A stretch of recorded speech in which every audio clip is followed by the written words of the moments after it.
Good morning, my dear students. Welcome back to BLO class. So, in the earlier classes, we were discussing about the banker and customer relationship. Under that, we have completed the general relationship, right? We were discussing the special relationship between a banker and a customer. Now, coming to the special relationship between the banker and customer, it is two types: rights of a banker and obligations of a banker.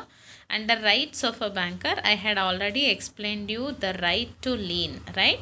So the next points are right to set off and right to appropriate payments. These 2 points we are going to cover today. So let's come to the second point, that is right to set off. Now, the set off refers to combining two or more account for final settlement of accounts. In other words, set off is a process where the bank recovers its due loan to the debit of deposit account of the borrower. That means, say if the person has two accounts, one deposit account or the savings account and another loan account. If he doesn't pay the loan amount within the due date, the banker will give the notice. Even then, if the person doesn't pay the amount, then the banker can have the right of set off. Set off means he will take the deposit amount or the saving amount what the customer is having, and he will only clear the dues of the customer. So that is called as set off. The essential condition is that one of such accounts must show a debit balance and the other a credit balance. So, the banker can implement such set off only when in the two accounts of a customer, one is showing the debit balance and other is showing the credit balance. So, this debit balance can be set off with the credit balance of the customer.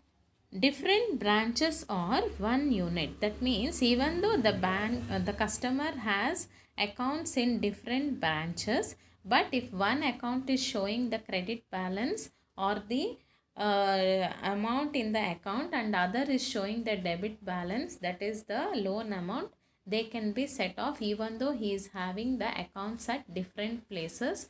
It is not required to have account in one bank or one branch only. He can have at different branches. So such thing is called as the right to set off. Next, the automatic right of set off. See, the banker need not wait for any customer's instructions. Automatically, the right to set off can be applied in the following cases. Let's see which cases the automatic right can be set off by the banker. First one, on the death, insanity or insolvency of the customer. See, if a customer has expired or if he has become an insane, that is he is mentally retarded, or insolvency means his liabilities are more than the asset. In these three cases, the customer need not give any instruction to the banker to set off his accounts. Automatically the banker himself can set off the customer's accounts. Then on the insolvency of a partner of a firm.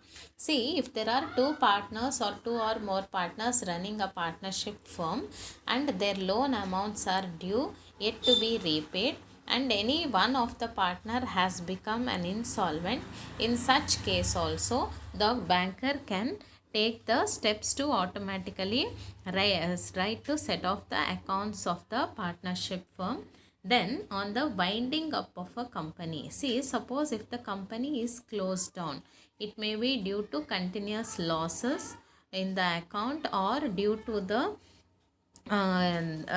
profits are insufficient or not able to clear the dues, or sales is decreasing. Any of the cases, if the winding up of the company happens, in such cases also the banker can apply the right to set off. On the receipt of a garnishee order, that means, see, garnishee order means in the rights of a banker, last point, garnishee order will be explained in detail for you.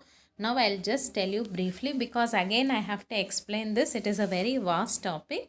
Garnishee order is nothing but, say, suppose you have to pay an amount to some other person, and if you are not paying him even after a due date, then he can file a case on you with the banker that you are not clearing his dues. So until you clear his dues, the court will order to block or seize all your accounts. That is called as a garnishee order.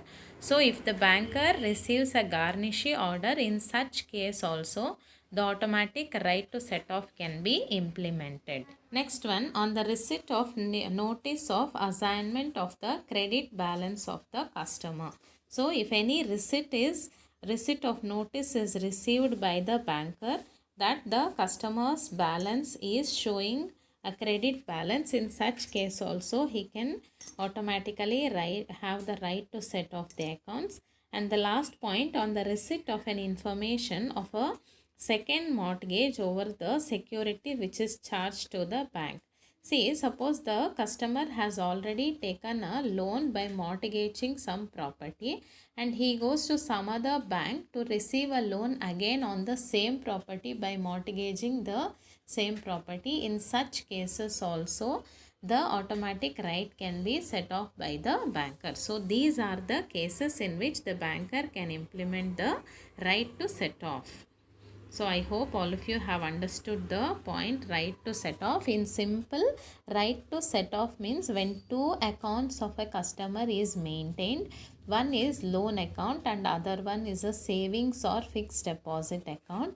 And if the customer is not paying the loan amount within the due dates, then the banker can claim the loan amount from his saving account or a fixed deposit account and clear the dues of the customer.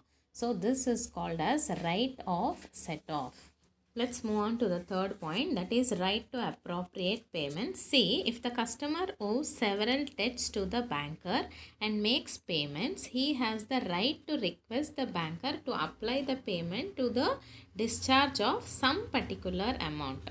For example, see, Nitesh, he owes Shahid three distinct debts of rupees 20,000, 30,000 and 50,000. Now Nitesh sends rupees 50,000 and instructs Shahid that the payment should be appropriated against first two debts. So first two debts are which one? 20,000 and 30,000. So he is bound to appropriate the payment against the first two debts only according to the instruction given by the customer. So that is called as right to appropriate payments. That is to clear the debts according to the instruction of the customer only. Now there is something important called as Clayton's rule. See, in the previous one I told you that customer is going to give you a request and based on the request the banker is going to appropriate the payment. Now what if not instruction is not given? That time Clayton's rule will apply. So the rule tells that it is generally described as the first in first out rule. That is, first which due has to be cleared, that has to be cleared, or first which loan amount was received by the customer, that loan amount has to be cleared according to the Clayton's rule. Now I will make it more clear to you. In case of multiple debts, credit will be appropriate to discharge of a particular debt as per the instruction of the debtor. So whatever the debtor has given the instruction, the banker will follow that. If debtor does not intimate or the circumstances do not indicate as per the discretion of the creditor. So if instruction is not given, only then the banker will go according to the Clayton's rule. When neither party indicates to discharge of debts in order of time. So any of the parties does not discharge the dues within the due date, even that time the Clayton's rule will be applied. Then first to discharge of interest and then principal in chronological order. Suppose the loan amount is only one, then first the interest has to be cleared, then the principal has to be paid. That is in chronological order. Okay students, today I have explained you the right to set off and right to appropriate payments along with Clayton's case. If any doubts is there, you let me know. I will clarify it and I'll send you the notes. You understand and write related to these 2 points so that you will clearly understand both the points. Especially Clayton case, you understand and write because It is very important for further explanations, and it will also be asked for a 2 marks questions. Okay, meet you all in the next class.